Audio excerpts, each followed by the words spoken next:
আপনি বলছেন লাভ জিহাদ, কবে জানতে পারলেন যে ও? এই যে ওর বাড়িতে গেলাম আমি যখন, ঠিক আছে, তখন দেখছি ও মুসলিম। তারপরেই এখন ওরা আমাকে চাপ দিচ্ছে, ওই ভিডিও ভাইরাল করে দেবো, জাত পাল্টাতে হবে আমাকে, মানে ওদের ধর্ম নিতে হবে। রেপ কেসটা পুলিশ মামলা বন্ধ করবার জন্য বলেছে? হ্যাঁ, উনি বলছে উনি আমার কোনো মেডিকেল করাননি, কোনো ওনার যে গ্রিন প্যাসে গিয়ে পাননি সেটা আমাকে জানাননি যে ম্যাডাম আমরা পাইনি, আপনি চলুন গিয়ে আপনি দেখিয়ে দেবেন। ওনা আমার সাথে কোনো কোনো কিছুই কোঅপারেট করেননি। আইওর নাম কি ছিল? অ্যাকচুয়ালি আমি পুরো নামটা ওনার জানি না, ওনার নাম হচ্ছে ইসলাম বাবু। বলছি সত্যি কি লাভ জিহাদ? হ্যাঁ, আমার স্বামীর নাম হচ্ছে বুবাই সর্দার। আমার আই ব্লক একটা খাবারের দোকান ছিল, আমি আর আমার স্বামী দুজনেই চালাতাম দোকানটা। মানে সেটা কি প্রথম থেকে? না, এটা হচ্ছে আপনার বিয়ের পর থেকে? বিয়ের পরে। তার ঠিক আগে আছে, কিভাবে পরিচয় হয়েছিল উভয়ের আমার সঙ্গে? সাথে ওনার সাথে ফেসবুকে আলাপ হয়েছিল। আচ্ছা। ঠিক আছে, তারপর ওনার সাথে দেখা হয়, ফোনে কথা হয় প্রথমে, তারপর দেখা হয়।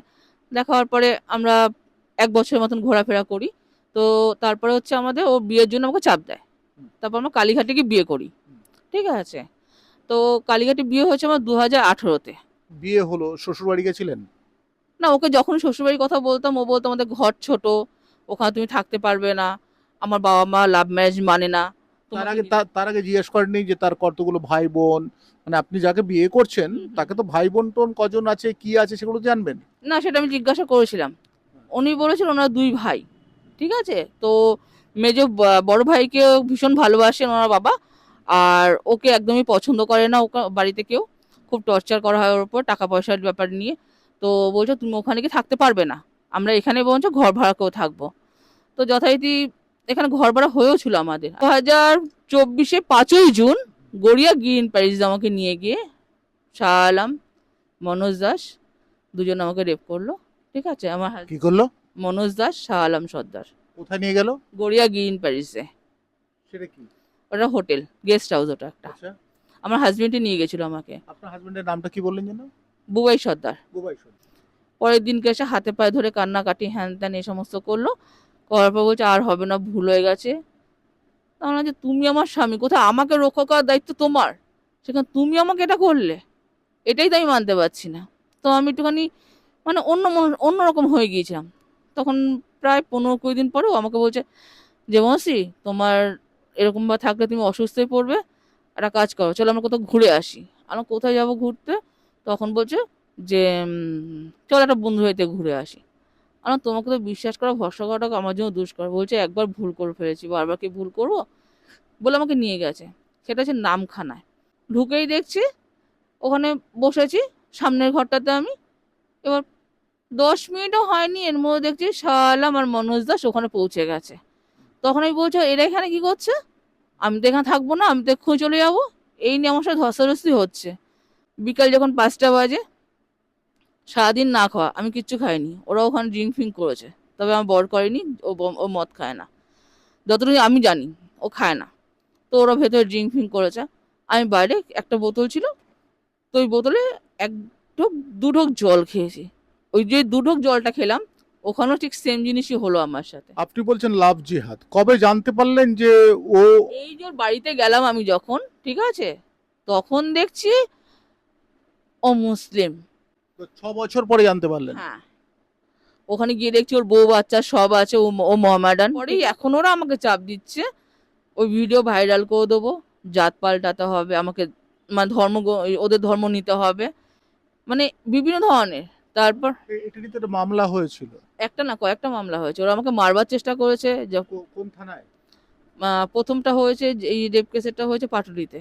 আচ্ছা। আমাকে যে অ্যাসিড মুখে মারতে গিয়েছিল, ঠিক আচ্ছা। আছে, হ্যাঁ। এই অ্যাসিডেরটা হচ্ছে নেতাজিনগর থানায় হয়। আমি কাজ থেকে ফিরছিলাম তখন, ওই 8:30 পৌনে 9টা। ঠিক আছে, এই আমি ওখান থেকে চা খেয়ে এসে ওই মোড়ের মাথায় যেখানে গাড়িটা আপনাদের রাখলেন ওখানটাতে কথা বললাম। কথা বলে বাড়িতে ঢুকলাম, এর মধ্যেই আমার স্বামী উঠে দাঁড়িয়েছে। ও যে এই অন্ধকার গলিতে ও যে আছে আমি দেখতে পাইনি ওকে। উঠে দাঁড়ালো, উঠে দাঁড়িয়ে আমার হাতটা চেপে ধরেছে। তুমি ঝামেলা করো না, তুমি ইসলাম ধর্ম নিয়ে নাও, কেসগুলো তুলে দাও, ঠিক আছে, আমি তোমার সঙ্গে যথারীতি সংসার করব। আমি বললাম যে আমি তো ধর্ম চেঞ্জ করতে পারবো না, আমি করব না। তোমার সাথে যখন বিয়ে হয়েছে, এত বছর পর আমি জানতে পেরেছি যে তুমি মহামেডান, তোমায় কিন্তু আমি একবারও বলিনি যে তুমি তোমার ধর্ম চেঞ্জ করো। বা তুমি কিন্তু আমাকে তাহলে- বলো। তাহলে সেদিন আপনাকে অ্যাসিড মারলো? হ্যাঁ, এবার আমি ঢুকছি যখন, আমাকে আমার স্বামী হাতটা ধরে দাঁড়িয়েছে, আমাকে আমার সাথে কথা বলছে। এবার এক কথা দু কথা আমার সাথে কথা কাটাকাটি হচ্ছে। এবার ওর না ডান হাতটা এরকম, বাঁ হাত দিয়ে আমার হাত ধরেছে, ডান হাতটা এরকম ভাবে পেছন দিকে ছিল। আমি ভেবেছি এমনি হয়তো হাত দিয়ে রয়েছে। এর মধ্যে ও মানে মনোজ দাসকে নিয়ে একটা কথা উঠেছে, তো আমি গালাগালি দিয়েছি, অস্বীকার করবো না, আমি একটা বাজে কথা বলেছি। মনোজ দাস এখান থেকে দৌড়ে এসে ওর হাত থেকে মানে অ্যাসিডটা, তখন আমি বুঝতে পারিনি অ্যাসিড ওটা, কিছু একটা নিয়ে আমার দিকে ছুটতে যাচ্ছে। তো আমি সরে গিয়ে এরকম করেছি, ঠিক আছে, করতে অ্যাসিডটা আমার এখানে পুরো হাতে, জামা টামা পড়েছিল ওগুলো সব মানে উঠে গেছে, ওগুলো হালকা হালকা, কিন্তু এটা হচ্ছে আমার চিকিৎসা এখনো চলছে এই হাতের। এটা কবেকার ঘটনা? এটা হচ্ছে 2025-এ, তারিখটা মনে আছে? মার্চের 18 তারিখ। তারপর এটা নিয়ে মামলা হয়েছে? হ্যাঁ, এখনো চলছে। কোন থানা?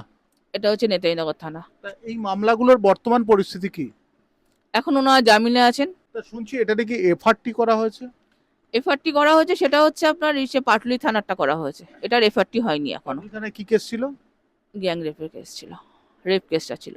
রেপ কেসটা পুলিশ মামলা বন্ধ করবার জন্য বলেছে? হ্যাঁ, উনি বলছে উনি আমার কোনো মেডিকেল করাননি, কোনো ওনার যে গ্রিন প্যাসে গিয়ে পাননি সেটা আমাকে জানাননি, যে ম্যাডাম আমরা পাইনি, আপনি চলুন গিয়ে আপনি দেখিয়ে দেবেন। ওনা আমার সাথে কোনো কোনো কিছুই কোঅপারেট করেননি। আইওর নাম কি ছিল? অ্যাকচুয়ালি আমি পুরো নামটা ওনার জানি না, ওনার নাম ছিল হচ্ছে ইসলাম বাবু। উনি তো প্রথমে আমি কি নাম বললেন? ইসলাম বাবু। উনি আপনার কেসটাকে উইথড্র করবার জন্য বলে দিয়ে উইথড্র করবার জন্য যথারীতি চেষ্টা উনি করে গেছে, যথারীতি উনি চেষ্টা করে গেছে। উনি আমার কিচ্ছু কোনো মেডিকেল করেনি, কিচ্ছু করেনি। আপনি কি চাইছেন? আমি ওদের শাস্তি চাইছি। অর্থাৎ একটা মামলা হলো আর সেই মামলাটা এফআরটির জন্য পুলিশ মানে আইও তিনি আবেদন করে দিলেন কোর্টের কাছে। এটাও বলছেন আমাকে যে ওরা মুসলিম ছেলে, ওরা এরকম ধরনের ভুল কাজ কখনোই করতে পারবেন না, করতে পারে না, আপনি মিথ্যে কথা বলছেন বলে আমাকে বারবার খালি ওখান থেকে পাঠিয়ে দিচ্ছে। আমি ওকে এটাও বলেছি যে স্যার আমি ঘরের বাড়িতে ঢুকতে পারছি না, ওরা সমান আমাকে হুমকি দিচ্ছে, আমি রাস্তায় রাস্তায় ঘুরছি, আপনি কিছু করুন কিছু করুন। উনি আমাকে থানায় ডেকে নিয়ে গিয়ে বলছে আমি তুলতে বলেছি শাহ আলম সর্দারকে আর মনোজ দাসকে, যারা আমাকে ডিস্টার্ব করছিল বেশি করে। উনি গিয়ে তুলে নিয়ে আসেন নাসিম আলম সর্দারকে, ঠিক আছে। তখন আমি ওনাকে বললাম যে আপনাকে বলছি শাহ আলম সর্দার, মনোজ দাস আমাকে ডিস্টার্ব করছে, আপনি নাসিম আলমকে তুললেন কেন? আমি তো বলতাচ্ছে ঢিল দিয়ে দিলেন, যারা মানে আমাকে ডিস্টার্ব করছে আপনি তাদেরকে বাইরে রেখে আর ওনাকে ঢুকিয়ে দিয়েছেন ভেতরে, ঠিক আছে। হ্যাঁ, মূল পান্ডা উনি, আমি অস্বীকার করছি না। মামলাটা তুলে নেওয়ার কথা বলা হয়েছে পুলিশের পক্ষ থেকে। গ্যাংরেপ অভিযোগ, ওনাকে নিয়ে গিয়ে কোনো এক্সিবিট করা হয়নি, ওনাকে নিয়ে গিয়ে আপনার মেডিকেলও হয়নি না? কিচ্ছু করেনি, আমার কিচ্ছু করেনি। যিনি অভিযোগ করলেন মেডিকেল করেনি, কি নাম? ইসলাম বাবু। ইসলাম বাবু। ইসলাম বাবু। তবে এই ধরনের ঘটনাগুলো কিন্তু সামনে আসছে, আবার নতুন করে এটার পুনরায় এটা নিয়ে তদন্ত শুরু হওয়ার জন্য এই নির্যাতিতার পক্ষ থেকে আবার আদালতে যাচ্ছে। সাবধান, যারা এর সঙ্গে জড়িয়ে রয়েছেন তারা কিন্তু একটু সমঝে চলবেন। নমস্কার, আমি শঙ্কর রয়েছি, ইন্ডিয়া নিউজ 24, দেখতে থাকুন।